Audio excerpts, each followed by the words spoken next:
G'day, guys. Welcome back to the Beers Breakevens Late Show for round 25. Unbuckle the belt. Get off the fence. No more splinters in your ass, kid. Splinters Make in some my decisions. ass? Yeah, the Splinter King. You want me to make some decisions? Fucking coward. Why don't you make a decision for yourself? Fuck you. How are we? Yeah, I'm all right. Yeah, good. How are you, Kat? I'm good. I'm just enjoying watching what is a true romance in front of me. Oh. Without a doubt. Rock off to decide this week? What am I going for about 4 on the trot? I think so, which is a sweet ride for me considering how the past has gone, but that's fine. Could be Ready? worse. Could be 14. Ready? Yeah. Scissor, paper, rock. Scissor, paper, rock. Fucking Oh my hell. God, you're so bad. Oh so my shit. God. Did when we had a draw on the first one, does your I mind pretty move, much took that as a win. does your It felt like a W. does your mind move that slow that you're like, I just have to throw a rock again? I Yeah, can't possibly I- change my mind under pressure. Honestly, when I'm doing it, I've stopped thinking. blacked that out. doesn't help me. Not thinking doesn't help me. Yeah, so, I reckon that takes me to 19 of the last 21. at least. Knowing that you black out. It's like I've got a fucking hook for a hand. It's unbelievable. He's throwing the hook Shit. again. Here comes the right hook. All right, Kat. Am I going You're throwing the first? hook, I just throw a cork back at you. Oh, fuck. Am Timmy, I are first? you? Yeah. What's the go? Okay, Bruise Guru up. to answer first. Okay, great. This first question is from Samuel D_253. Going Cleary to Wishart, is that the right choice? Oh, I love this. I don't know if it's the right choice, but I'll give you the hot fucking tip. It's not the wrong choice. Wishy obviously playing wing. I am so confident this guy scores a try or two this week. I don't mind it. Wishy can do just about anything. My only worry is, if Xavier Coates not too far away, he could come back in. But also, Melbourne are so far in front. If they rest guys now, Wishy will play 7 or 6 over the next few weeks. I don't mind it. I kind of like the play. I wouldn't do it myself at the moment, but I like the play. I get it. I'm Tyron Wishart's biggest fan, but I just think he's gone back to 14. I think Wishart probably starts this week, but Farlongo could start. So Xavier Coates is due back as soon as next week. How long is Grant Anderson out for? Do you know anything there? God knows, don't know. I haven't heard anything overly serious there. So I just think he could be back to a 30-minute bench forward next week. You add in as well, if he does start at 5'8" when they rest mass players, it's probably against the Cowboys up there and they've got 3/4 of their team out. I don't like it. I like it this week, but I don't like it moving forward. I fancy it. Fucking do it. It gives a fuck. Why don't you do it? Nah, I'm maybe I will. We'll see. But I don't mind it. What is it? He's dual half 5'8", right? Yeah. Fuck, I reckon there's some legs in it. I don't mind it. Anyway. All right, next question. Broads_himself, Young or Lomax? Dom Young. Yeah.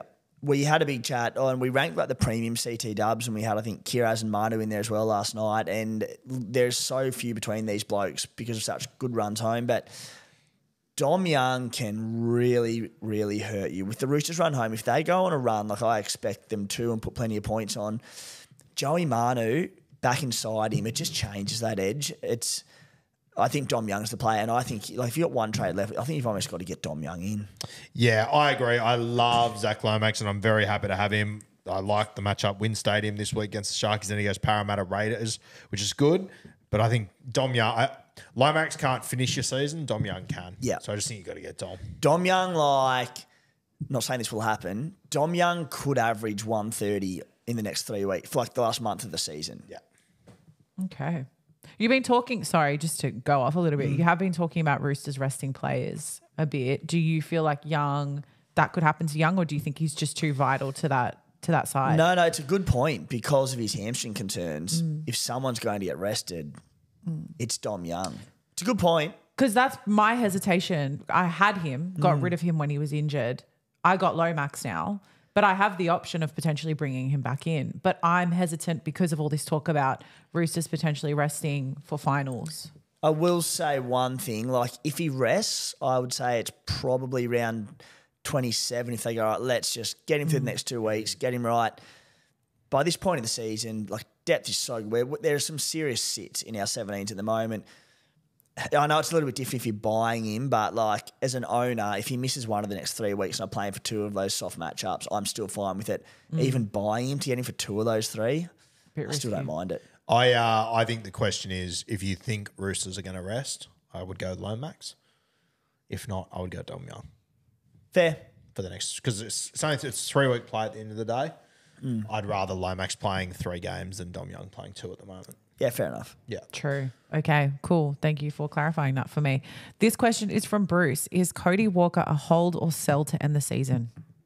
Me, is Cody Walker a hold or sell? I'm in 2 minds here, and I'm going to get bullied for this relentlessly, but I'm very interested to hear what Timbo thinks. I probably think I'll hold him just because I have other things I want to do, but misses this week, plays the Panthers into the Roosters.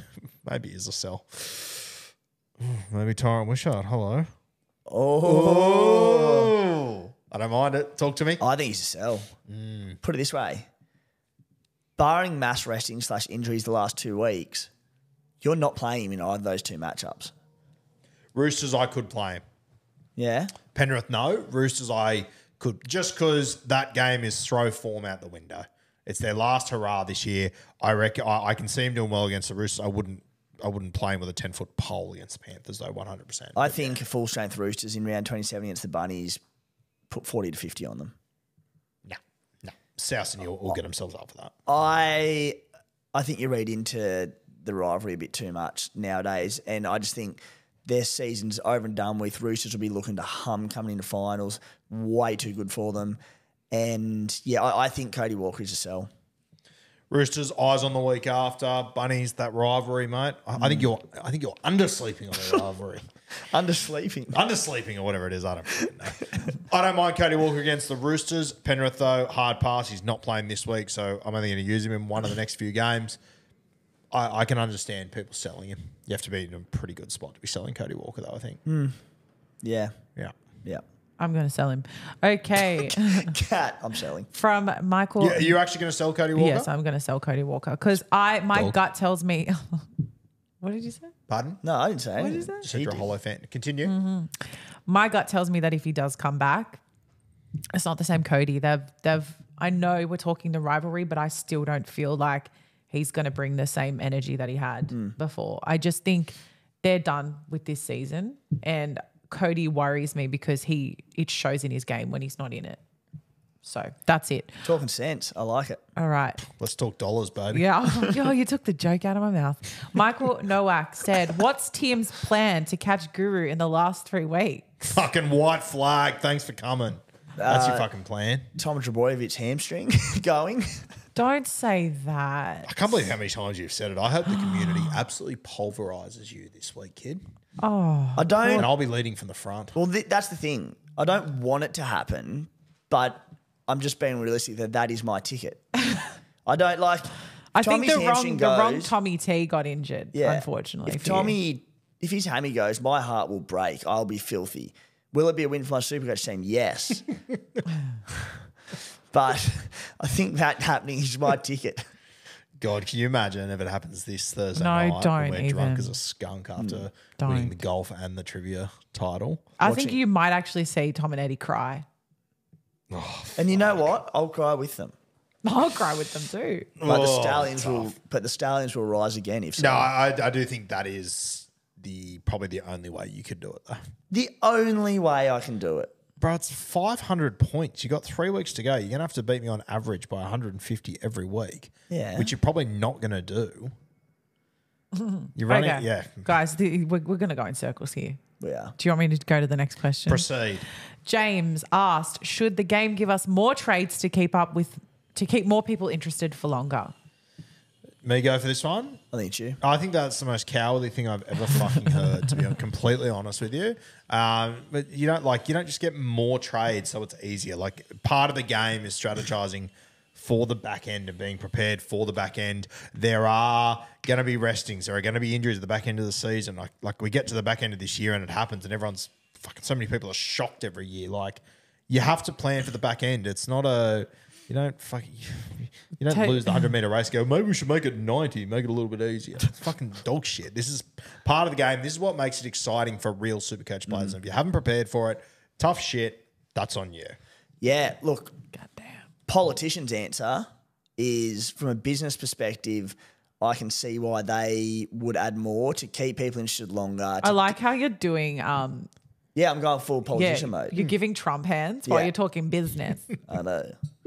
I can see why they would to keep people interested. You got me. I don't know what to do with my hands anymore. To keep people interested and to have trades on deck and allow them to burn through and have fun every week. But like they increased it a few years ago, and I was a bit like, oh, come on, like don't make it too easy. I think it's at a really good level at the moment where you can't just burn through max every week. You have to save for the back end season.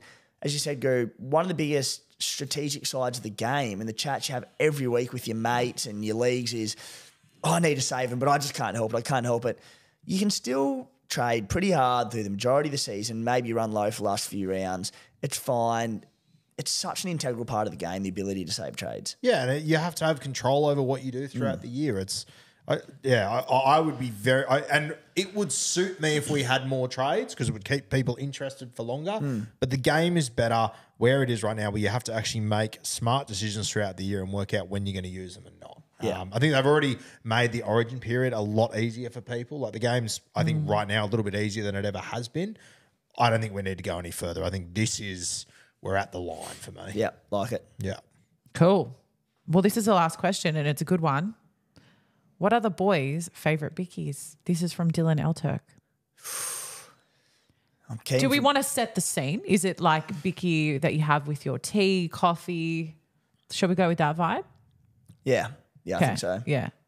I think if I'm having it with a cup of tea, Earl Grey while we're at it, a Monte Carlo. Oh, I love Stop a the Monte fight. Carlo. They're delicious. They're big. Like, it's not just one little nibble and it's gone. They're so yum. Yeah, they're hectic. And look, I'm not a big chocolate guy, but I'm a sucker for a mint slice. Oh my God, you took the words out of my mouth. No Wow. way. Not often we agree on these weird questions either. Oh, I'll tell you what, me and Nana Durkin, we have murdered a couple of mint slices over the years. They're in all sorts down at Grandma's.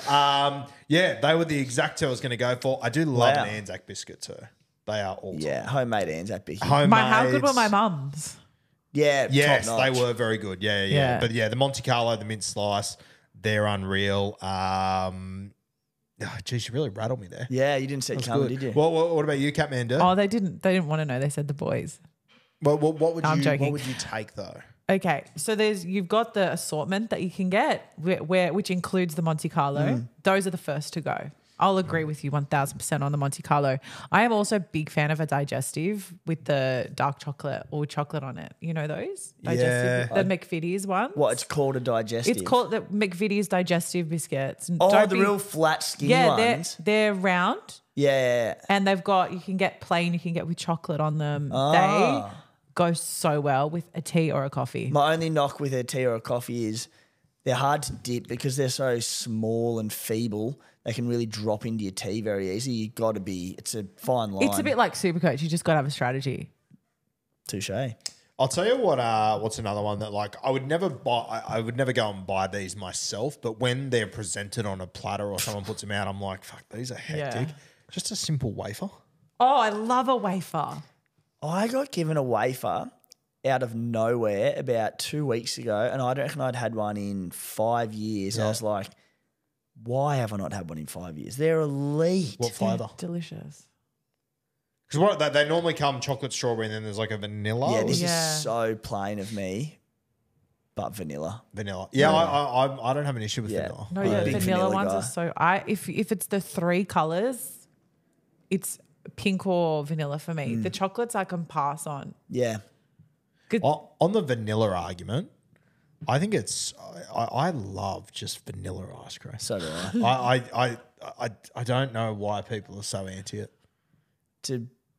It's like some narrative around vanilla being plain, and it's just like vanilla rocks. Mate, I was standing at Cottesloe Beach a couple of weeks ago with Beck, standing there in Perth. We went to the ice cream shop to get something for the sunrise, and I'm sitting there and I'm looking at all these outrageous flavours that fucking Willy Wonka would have come up with on a fucking bad day. And I'm going, I think vanilla might be the play. But out of social pressure, I fucking went the salted caramel. And it was just too much. I should have gone the vanilla. I think it's so underrated. It's crazy. I think where vanilla is elite is its ability to accompany other things. Oh, yeah. It's the perfect It's not teammate. too much. Yeah. Exactly. It's a perfect teammate. Yeah. It's the halfback everyone wants. Yeah. Yeah. It's the Nathan It's Cooper Cleary of Cronk. ice creams. It is Oh, Cooper okay. Cronk. It elevates everyone around it. Yeah. Unreal. All right. Don't remember what the original question was, but that was Yeah. good fun. Are we done? We're done. Okay. That was fun. There was a little bit of Supercoach sprinkled in there. So shout out to those that got around it. Let us know your thoughts in the comments on our many takes there, especially the bickies and the ice cream. I'm very interested. And we will see you next week.